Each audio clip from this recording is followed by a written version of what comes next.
Bapa di surga, kami akan berbagi firman, biarlah Roh Kudus sendiri yang menolong kami untuk memahami kebenaran firman-Mu, dan lebih dari itu, untuk menjadi pelakunya. Kami mohonkan ini kepadamu ya Bapa, dalam nama Kristus Yesus, Tuhan kami. Amin.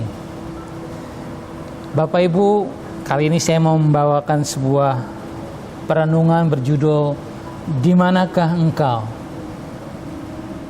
Seperti tertera pada layar ini, saya akan bacakan bagi Bapak dan Ibu bagian firman Tuhan dari Kejadian 3 ayat 9. Tetapi Tuhan Allah memanggil manusia itu dan berfirman kepadanya, "Di manakah engkau?" Pertanyaan Tuhan kepada Adam tidak terkait dengan lokasi, tetapi berkaitan dengan paradigma dan pandangan hidupnya Adam. Sebab Tuhan Maha Tahu dan Tuhan Maha Hadir. Jadi pertanyaan Tuhan kepada Adam adalah tentang posisi Adam. Masih berpihak kepada Tuhan atau sudah berpihak kepada pihak lain? Masih bersekutu dengan Tuhan atau memilih bersekutu dengan yang lain? Pertanyaan Tuhan kepada Adam adalah sebuah refleksi mengenai status dan keberpihakan Adam. Sampai saat ini, pertanyaan Tuhan kepada Adam itu ibarat sebuah ref lagu purba yang diulang dari masa ke masa hingga masyarakat modern kini. Orang Kristen, di manakah engkau? Itu pertanyaan yang diulang-ulang. Di manakah kita saat ini orang-orang Kristen? Kita ditempatkan di bumi ini untuk menjadi garam dan terang bagi kehidupan dunia yang gelap dan hambar.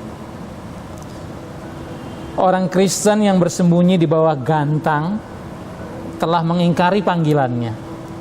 Mereka menjadi lampu yang kehilangan cahaya. Orang Kristen yang tidak memberi dampak positif dalam komunitasnya seperti garam kehilangan asin, tidak berguna lagi selain dibuang dan diinjak orang. Petrus dalam gambar ini nih, dalam sejarah gereja hampir mengingkari panggilannya. Rasul Petrus dikisahkan pernah berniat lari dari kota Roma untuk menghindari hukum salib yang harus ditanggungnya. Saat itu Roma terbakar, diceritakan oleh karena Nero menganiaya orang-orang Kristen. Di pintu gerbang dikisahkan Petrus yang akan meninggalkan Roma berjumpa dengan Yesus yang memikul salib menuju arah sebaliknya. Petrus yang terkejut bertanya, "Domini, quo vadis?"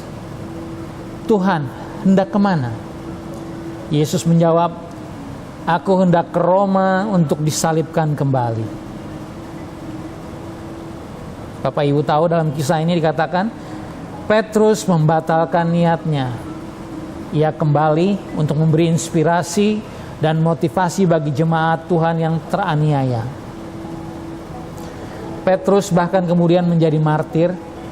Ia mati disalib secara terbalik. Orang Kristen, di manakah engkau? Ketika dunia membutuhkan cahaya untuk dapat berjalan di dalam kegelapan, di manakah engkau? Ketika dunia menjalani hidup yang hambar tanpa makna, di manakah engkau? Ketika dunia pucat pasi ketakutan diterpa pandemi COVID-19, ketika perekonomian dunia rontok dan banyak orang kehilangan harapan, orang Kristen, di manakah engkau?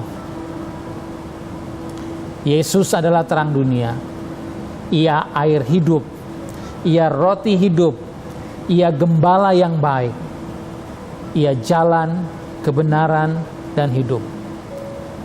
Apakah kita ada di pihaknya? Apakah kita masih dalam misinya? Apakah kita masih berjalan bersamanya? Bapak Ibu, kita berdosa bukan hanya karena mengikuti bujukan si jahat seperti Adam dan Hawa. Kita juga berdosa jika kita tahu apa yang baik tetapi tidak melakukannya. Tertulis dalam Yakobus 4 ayat 17. Jika kita sudah mengenal firman Tuhan tetapi tidak melakukannya, kita akan terseret dan hancur berantakan diterpa hujan dan banjir di dalam kehidupan ini. Seperti perumpamaan Yesus tentang orang bijak dan orang bodoh. Kita harus membangun rumah di atas kebenaran firman Tuhan.